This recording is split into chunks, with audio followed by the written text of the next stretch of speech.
ভোলার লালমোহনে বিএনপি ও জামায়াত নেতাকর্মীদের মধ্যে সংঘর্ষ হয়েছে, আহত হয়েছেন অন্তত ৭ জন। সকালে লালমোহন পৌরসভার ১১ নম্বর ওয়ার্ডে আওয়ামী লীগের নেতাকর্মীদের নির্বাচনী প্রচারণায় অংশ নেওয়ার খবরে তর্কে জড়ায় দুই পক্ষ। এক পর্যায়ে শুরু হয় হাতাহাতি সংঘর্ষ। পরে পুলিশ ও নৌবাহিনী ঘটনাস্থলে গিয়ে পরিস্থিতি নিয়ন্ত্রণে আনে। এদিকে ভোলা ২ আসনের বোরহানউদ্দিন উপজেলার বড় মানিকা, গঙ্গাপুর ও কাচিয়া ইউনিয়নে জামায়াতের নেতাকর্মীদের গণসংযোগে বাধা দেওয়ার অভিযোগ উঠেছে। এখানে তো একই জায়গায় দুইজনে তো একসাথে একই জায়গায় একই সময়ে দুজনকে তো প্রচার প্রচারণা সমাবেশ এটা বলতে নিষেধ করা আছে। তো একই জায়গা হলে এটা যিনি আগে আবেদন করবেন আমাদের কাছে সেটা তাকে অগ্রাধিকার দেওয়া হবে, এরকম বিষয় বলা আছে। তো এই বিষয়গুলো প্রার্থীরা ফলো করতে হবে, ফলো না করলে আমরা আইনগতভাবে ব্যবস্থা নেব।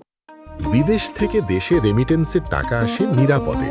তাই আজই আপনার আপনজনকে বলে রাখুন, রেমিটেন্সের টাকা যেন শুধু নগদেই পাঠায়।